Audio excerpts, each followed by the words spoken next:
देखो, index number one shot में हम क्या-क्या पढ़ेंगे, थोड़ा बहुत जो टॉपिक है उसकी पॉइंट जान लेंगे की पॉइंट क्या है। और जो मेन तुम्हारे एग्जाम में आने सारे फॉर्मूला देख लेंगे और मेन तुम्हारे जो एग्जाम में आने वाली लास्ट ईयर पास के एंड फीचर्स उसका एक क्वेश्चन प्रैक्टिस करा लूंगा। ठीक है जी, चलो शुरू करो फटाफट से। Index number one shot.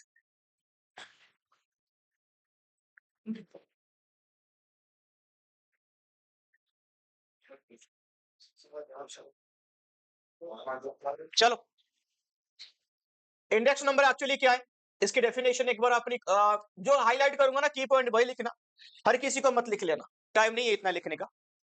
Index number actually क्या है, बस इतना हाईलाइट करो। It is a statistical device. ये क्या मेजर करता है, change in the magnitude of related variables, बस इतना। यहाँ पे ये वो स्टैटिस्टिकल डिवाइस है, वो क्या मेजर करता है, मतलब चेंज इन रिलेटिव वेरिएबल्स को चेक करता है। यानी ड्यू टू इन्फ्लेशन एक्चुअली तुम्हारा प्राइस कितनी है कोई सा भी गुड्स का, अब है कितना चल रहा है, यानी जो हम यहाँ पे बात करते हैं नॉमिनल एंड रियल के बीच में डिफरेंस। हमने एग्जांपल में क्लास में कराया था, जो एक्चुअली उसका वेजेस कितना होना चाहिए था कुछ और, तो यानी उसको गेन हो रहा है कि लॉस हो रहा है। फॉर एग्जांपल मान लो 125 आज की डेट में पर डे की एक एग्जांपल दे रहा हूं कि वेजेस है, हमने वहां पे एज पर इंडेक्स नंबर निकाला कि उसकी वेजेस होना चाहिए था 168, यानी कुल मिला के बंदा एक्चुअली में कितना है, लॉस में है। तो यानी एक्चुअल और रियल के बीच में डिफरेंस जानने के लिए हम क्या यूज करते हैं, इंडेक्स नंबर, इसको ध्यान देना। अभी आगे आ जाओ, फीचर्स ऑफ इंडेक्स नंबर क्या क्या। स्पेशलाइज्ड एवरेज, ये एक्चुअली क्या है कि स्पेशल एवरेज है, इसके निकालने के लिए डिफरेंट डिफरेंट फॉर्मूला है वो सीखेंगे। एक्सप्रेस इन परसेंटेज, यानी परसेंटेज में कितना एक्चुअली में चेंज हुआ, ये परसेंटेज में ही हम हमेशा एक्सप्रेस करते हैं। क्योंकि बहुत टाइम पे देखा होगा फॉर्मूला क्या होता है, P1 divided by P0 into 100, है ना जी। P1 P0 Q1 Q0 into 100। हम यहाँ पे हमने ये 100 का मतलब क्या है, परसेंटेज में दिखाते हैं, इसकी एक्सप्रेस करते हैं। Measure the effect changes in the relationship time and place, यानी टाइम एंड प्लेस, प्लेस का यहाँ पे पता है क्या मतलब है, टाइम एंड प्लेस का मतलब पिछले 4 साल पहले कितना था, 4 साल बाद कितना था, इसकी जो डिफरेंस है वो हम यहाँ पे चेंज करके मेजर कर लेते हैं इसकी रिलेशनशिप, एक्चुअली में सच में हमारा देश बढ़ रहा है कि नहीं बढ़ रहा है। उसके बाद आगे change not capable of direct measurement, ये डायरेक्ट मेजर नहीं करता, बस हमें चेंज दिखाता है कि ऐसा होना चाहिए था, ऐसा है। इंडेक्स है, ये दिखाता है बस तुम्हें। हो गया जी, हो गया, आगे बढ़ो। नंबर ये लिख लो, types of index number.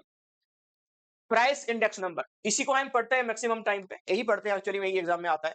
Price index, फिर लिखो क्वांटिटी इंडेक्स, फिर लास्ट में आ गया वैल्यू इंडेक्स। और जो तुम्हारा प्राइस इंडेक्स है वो यहाँ पे दो टाइप की है, होलसेल एंड रिटेल इंडेक्स। हो गया, कितने टाइप का हो गया, प्राइस, क्वांटिटी और वैल्यू इंडेक्स। फिर जो प्राइस इंडेक्स है दो टाइप में डिवाइड है, होलसेल एंड के लिखा हमने रिटेल इंडेक्स।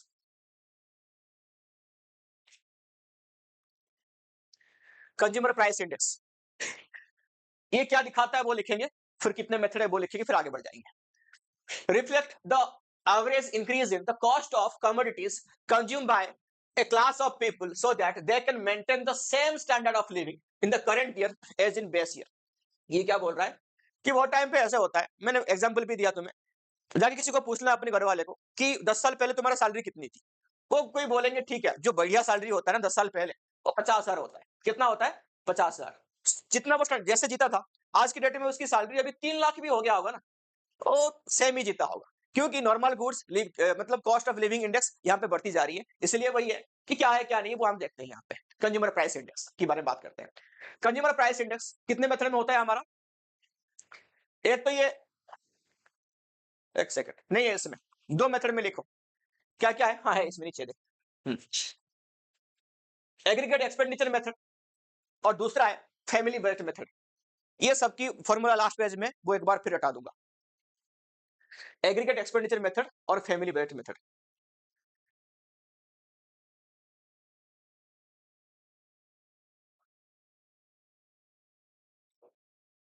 देख लिया, एग्रीगेट एक्सपेंडिचर इनके लिखा फैमिली बजट। हो गया जी, नेक्स्ट आगे लिख,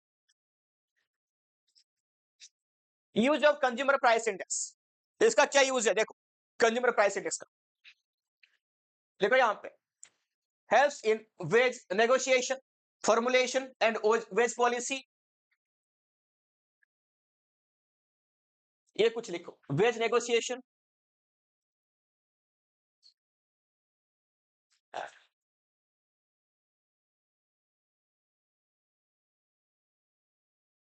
veg negotiation, formulation of wage policy, price policy, यहां तक लिखो। हो गया। सीपीआई इसमें काम आती है। The government and business unit use to regulate dearness allowances and जो तुम्हारा 6th पे कमीशन, 7th पे कमीशन, अभी कौन सा पे कमीशन चल रहा है? 8th पे कमीशन चल रहा है। ये जो पे कमीशन ये क्यों आता है, लागू क्यों होता है? क्योंकि सरकार को लगता है कि हमारे एम्प्लॉय की सैलरी सच में कम है, जैसे बढ़ते हुए रेट देख के उनकी सैलरी को और बढ़ाने आ रहा है तो कमीशन लगा के वो बढ़ाती है। तो अभी कौन सी चल रही है? 8th पे कमीशन, सैलरी हाइक के लिए अकॉर्डिंग टू इन्फ्लेशन। तो ये कैलकुलेशन होती है, रेगुलेट द डियरनेस अलाउंसेस और ग्रांट और बोनस, किसके लिए? एम्प्लॉयज के लिए। Number 3, use to measure purchasing power, use to measure purchasing power. Example देके समझाता हूं, समझ लो। 10 साल या 20 साल पहले जो नमक, टाटा नमक खाते हो सब, नमक की रेट कितना था 20 साल पहले? 4 से 5 रुपए। कितना? 1 किलो नमक का पैकेट 4 से 5 रुपए। आज की डेट में सेम पैकेट को खरीदने के लिए हमें कितना पेमेंट करनी पड़ती है? 21, 22, 23, यानी इसी रेंज में नमक की 1 किलो की पैकेट की रेट। यानी यहां पे हुआ क्या, तुम्हारा परचेसिंग पावर कम हो गया कि बढ़ गया? परचेसिंग पावर कम हो गया। सेम कमोडिटी को हमें खरीदने के लिए पहले से ज्यादा पेमेंट करना पड़ रहा है, यानी पैसे के जो वैल्यू है वो हो चुका है डिक्रीज, परचेसिंग पावर कम हो चुकी है। बात समझ में आया? देखो, सेम पैसे में हम पहले 5 किलो नमक खरीदते थे, अब कितने खरीदते हैं? 1 किलो। कमोडिटी की वैल्यू बढ़ गया, परचेसिंग पावर कम हो गया, मनी वैल्यू भी कम हो गया। ठीक है जी, आगे लिखो। Identify the change in real wages, identify the change in real wages.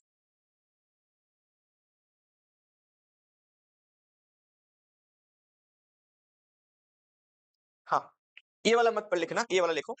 CPI को हम और किस नाम से जानते हैं? जीडीपी डिफ्लेक्टर के नाम से। किस नाम से जानते हैं? जीडीपी डिफ्लेक्टर के नाम से। एक और हेल्प इन क्या लिखा? Policy formation. और help in starting in trend, increasing trend, decreasing trend, same trend. क्या है ट्रेंड तुम्हारा? वो यहां पे देखिए। Index number help to measure purchasing power, इसके बारे में हमने बात कर लिया अभी। Index number act as economic barometer, ये बढ़ रहा है तो हमें समझ में आ गया इकोनॉमी बूम पीरियड में, और अगर आगे बढ़ रहा है, ये अगर घट रहा है तो इसको हम क्या समझ में आया कि इकोनॉमी हमारे डिप्रेशन में है। It measure and compare changes, ये क्या मेजर करता है और कंपेयर क्या करता है? चेंजेस, मार्केट में क्या चेंजेस हुआ पहले साल से पिछले साल, कंपेयर भी करता है कि पिछले साल की इकोनॉमी इतना अच्छा बढ़ा था, इंडेक्स नंबर यहाँ पे था, मार्केट इतना बढ़ा था, इस साल कम है कि ज्यादा है उससे, और अच्छा है कि बुरा है, वो चेंज करता है। Index number help in deflecting the various values, यानी यहाँ पे एक्चुअल वैल्यू कितना, भाई same, difference between actual value and market value अभी क्या है क्या नहीं है, nominal value and real value के बीच में डिफरेंस दिखाता है। हो गया जी।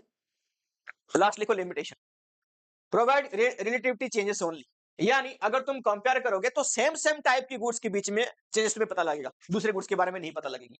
Difference between purpose and method of construction, यानी यहाँ पे पर्पस कुछ अलग है, मेथड कुछ अलग है यहाँ पे काम करने के लिए, कभी कभार मैच नहीं होता। बहुत सारे टाइप पे देखना, हमारा जो फॉर्मूला है, चाहे वो एग्रीगेट एक्सपेंडिचर मेथड में हो या लास्ट ईयर पास के, वो सेम सेम मेथड यूज कर लेते हैं, पर्पस अलग है, मेथड सेम। ये लैक ऑफ परफेक्ट एक्यूरेसी, इतनी एक्यूरेट नहीं है, कोई सा भी एक्यूरेट नहीं है, क्योंकि ये एवरेज है, एस्टिमेट है, इसलिए एक्यूरेसी नहीं है।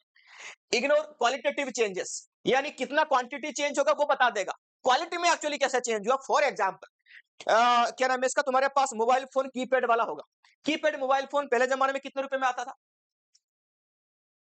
स्टार्टिंग में जो अभी अभी की बात नहीं कर रहा हूं मैं, स्टार्टिंग में कलर फोन, एक नोकिया आता था, उसमें कलर वाला फोन 5,400 के करीब ऐसे आता था।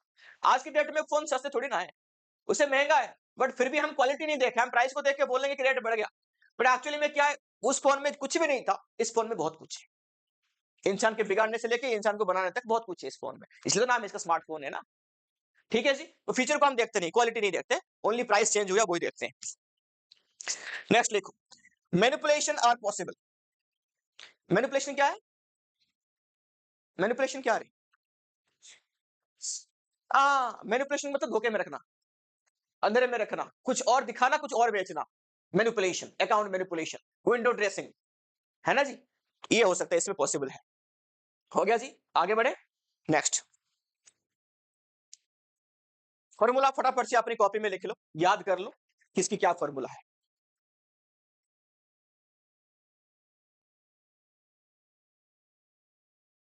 Simple aggregative method, simple aggregative method formula P1 by P0 into 100,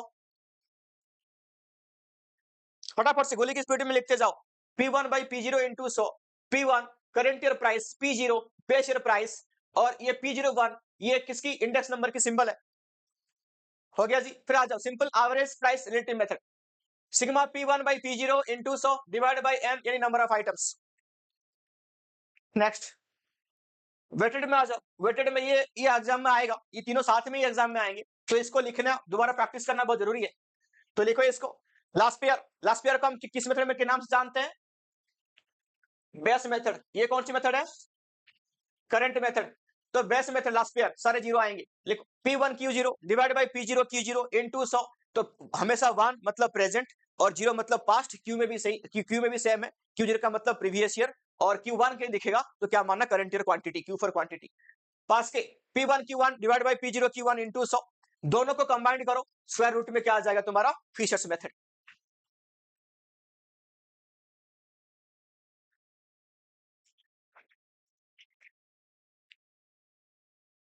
क्या आ गया तुम्हारा, fishers method.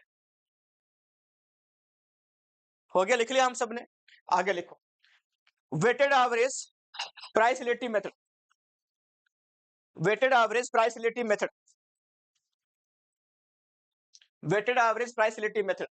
P01 equal to sigma RW divide by sigma W, sigma RW divide by sigma W।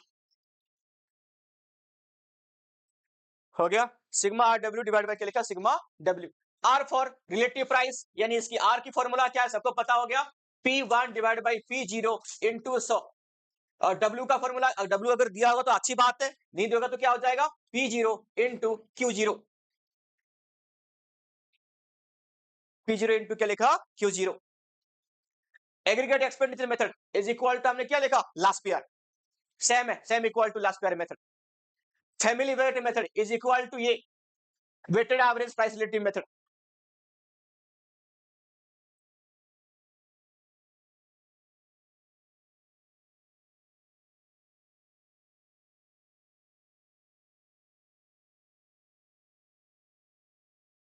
हो गया बाबूजी, हो गया, आगे बढ़ो।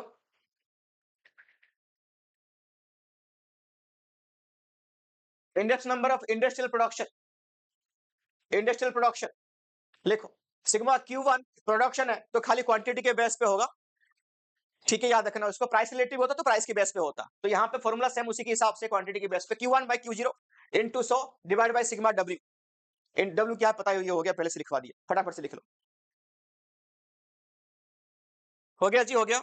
आगे आ जाओ क्वेश्चन के ऊपर। ये है तुम्हारे सामने क्वेश्चन, लास्ट ईयर पास के फीचर्स में करके दिखाता हूँ, और तुम लोग उसके बाद फिर क्वेश्चन दूंगा, करना खुद ही।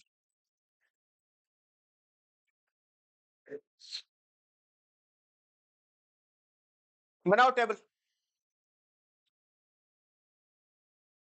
लास्ट ईयर पास के फीचर्स। हो गया, तो पहले हम बात करते हैं लास्ट ईयर की। लास्ट ईयर की फॉर्मूला क्या है, बेस वाला मेथड। अभी अभी याद हुआ मेरे साथ में, कर लो रिपीट तो मैं याद हो जाएगा। P sigma P1 Q0 divide by sigma P0 Q0 into 100 into क्या हो गया, 100। अब देखो तुम्हें जैसे फॉर्मूला में जो चाहिए, कुछ डिफिकल्ट नहीं है इस क्वेश्चन में, जो फॉर्मूला में लिखा उसी को इंटू करके इसका सम निकाल लिया। तो पहला टेबल किसका आएगा, P1 Q0, ढूंढो P1 Q0, P1 Q0, ये इंटू करो, करते जाओ साथ साथ में।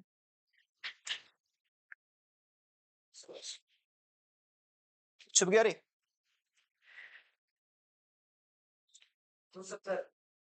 वापस आएगा ना, आएगा।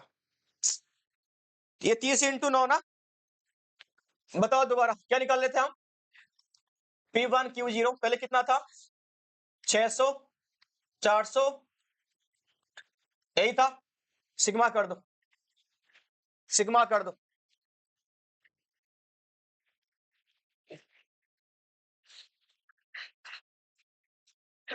हो गया जी, आगे चलते जाओ, कितना है 1500, ये है। अब हमको क्या चाहिए, P0 Q0, P0 Q0, ये दोनों।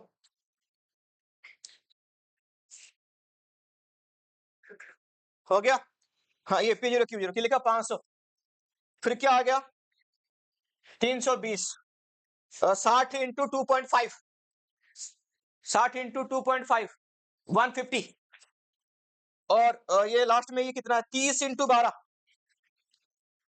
कर दो 1400 30। हाँ भाई तो बोल रहा हूँ 10 कैसा आया? हो गया सबका हो गया।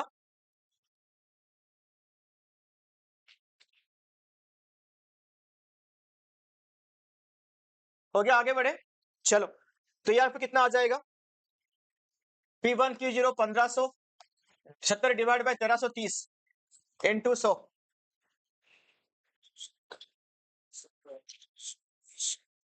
118.04 118.04 हो गया। नेक्स्ट ये क्या हो गया हमारा लास्ट पेयर हो गया, इसको साइड में रखे रहना।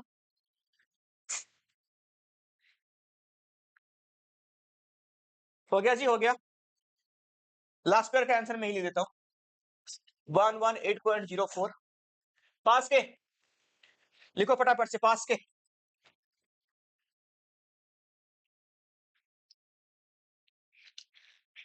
के क्या लिखो P1 Q1 divide by sigma P0 Q1 into 100 पहले निकालो P1 Q1 ये P1 Q1 900 500 72 इंटू 5 300 और उसके बाद 9 इंटू 33 297 प्लस कर दो 2057। हाँ आगे लिखो अब क्या आ जाएगा तुम्हारा P0 Q1 लिखो P0 Q1 ये लास्ट में बिल्कुल एकदम 150 इंटू 5 750 400 72 इंटू 2.5 480 सॉरी हाँ 180 480 400 से आगे होगा आगे 33 इंटू 12 टोटल करो 1726 लिख नीचे आ जाओ फॉर्मूला में डालो P1 Q1 2057 divide by 1726 into 100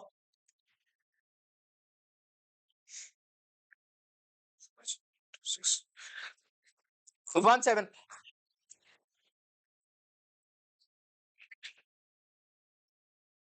हो गया भाई हो गया चलो आगे लिखो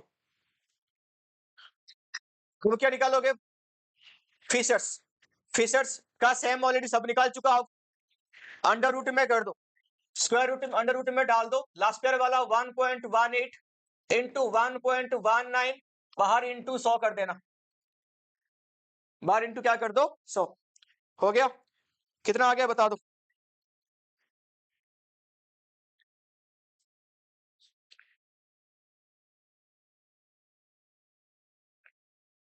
ए,